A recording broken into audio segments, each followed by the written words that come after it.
کراچی سے خبر آپ کو دیں، عبدالقدیر شاہ کی رپورٹ کے مطابق نائب سربراہ پاکستان سنی تحریک محمد شاہد گوری نے کہا، حضرت عثمان غنی رضی اللہ تعالیٰ نے گورنروں کو حکم نامہ جاری کیا۔ اللہ عز و جل نے اس لیے امیر نہیں بنایا وہ عوام کو ٹیکسوں کے بوجھ تلے روند ڈالیں۔ انتظامی اور رفائی شعبوں کے علاوہ ہر علاقے میں سستے انصاف کی عدالتوں کا قیام بھی آپ کا منفرد کارنامہ ہے۔ حضرت عثمان رضی اللہ تعالیٰ کی دین اسلام کے لیے خدمات تاریخ کا ایک سنہری باب ہیں۔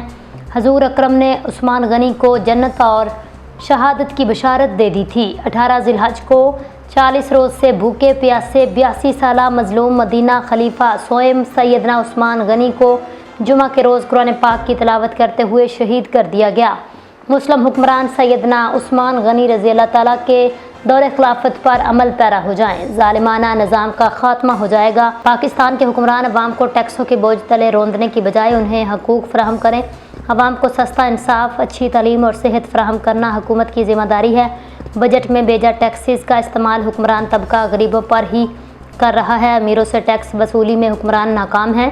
غریب عوام پر ٹیکس ظلم کا دروازہ بند کیا جائے اور آئین کی روح کے تحت انہیں حقوق مہیا کیے جائیں۔ ان خیالات کا اظہار انہوں نے جامعہ مسجد نیو کواڑ واڑہ لیاری میں شہادت حضرت عثمان غنی رضی اللہ تعالیٰ سیمینار سے خطاب کرتے ہوئے کیا۔ اس موقع پر کراچی نائب امیر عارف منصوری، کراچی رابطہ کمیٹی ارکان عامر قادری، عمران سعیدی، علماء بورڈ کے رکن علامہ محمود قادری اور دیگر موجود تھے۔ محمد شاہد گوری نے کہا، حضرت عثمان غنی بن عفان رضی اللہ تعالیٰ کا شمار عشرہ مبشرہ وہ 10 صحابہ جنہیں دنیا میں جنت کی بشارت دی گئی ان میں ہوتا ہے۔ آپ قریش کے معزز خاندان بنو امیہ سے تعلق رکھتے تھے اور اسلام قبول کرنے والے اولین افراد میں شامل تھے۔ اب آپ 2 مرتبہ رسول اللہ صلی اللہ علیہ وآلہ وسلم کے داماد بنے، اسی لیے آپ کو ذوالنورین 2 نوروں والوں کا لقب ملا۔ اسلامی تاریخ ایسے بے شمار عظیم شخصیات سے بھری ہوئی ہے جنہوں نے دین اسلام کی خاطر اپنی جان، مال اور عزت کی قربانی دی۔ انہی مقدس ہستیوں میں سے ایک عظیم نام حضرت عثمان بن عفان رضی اللہ تعالیٰ کا ہے، جو خلیفہ سوم جو